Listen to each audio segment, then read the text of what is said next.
Čas ľudia, ja som ten týždeň a toto je ďalší týždeň s Nerdom, kde ja ten Nerd hovorím o tom, aký bol môj týždeň. Takže za prvé, bol som v tom úrade práci na jednej veci, chvíľku, 3 hodinky, potom som šiel na nákup, tam som si také veci pokúpil, ktoré trebalo. Zase na ochutnanie som tam veľmi nič nenašiel, čo je škoda, ale som si pošoferoval a pohoda.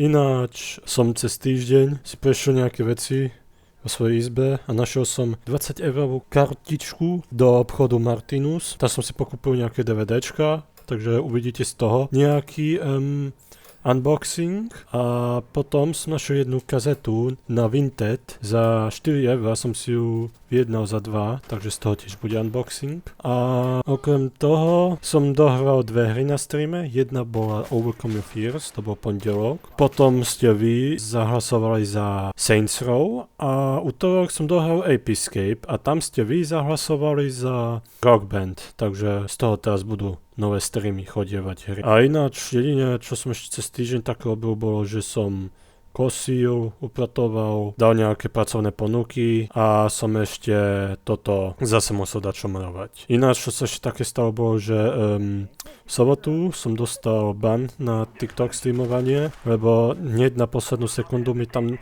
nejaký magor musel zase dačo nevhodného poslať, takže nemôžem na TikToku streamovať do pondelka, takže útorok budem na TikToku streamovať. A vyskúšal som na Kiku cez OBS štúdio streamovať. A vieš čo?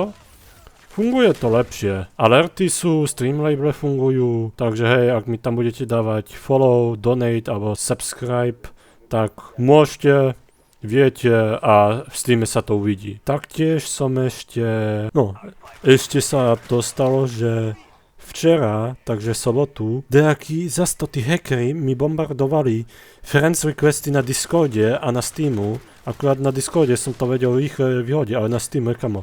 Mal som, že 25 friends requestov, čo som musel dosť musel som dosť dlho dodať headka, aby som to tam nemal furt svietiace. A potom mi do Steam účtu pobombardovali asi tak 50 správ do tohto polička dole, kde tam máte svoje, správy od iných ľudí.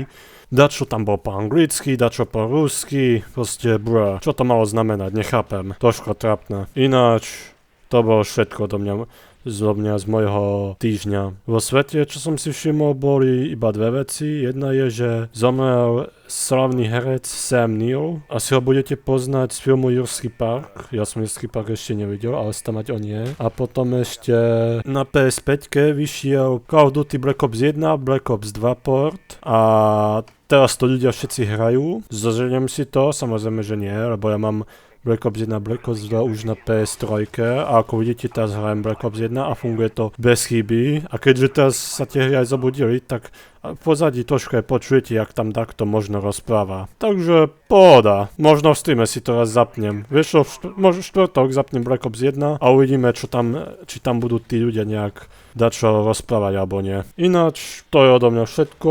Potom, čo toto video vyjde, tak natočím si ochutnávku na pondelok a to je v podstate odo mňa všetko. Ja som im tam 13. Prajem vám pekný zvyšok dňa. Uvidíme, či mi do tohto týždňa príde už ten balíček s DVDčkami alebo tá kazeta na radiostream.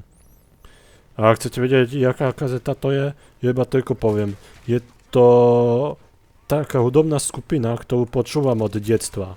To je jediný hint, ktorý vám na to dám. A ináč, čau.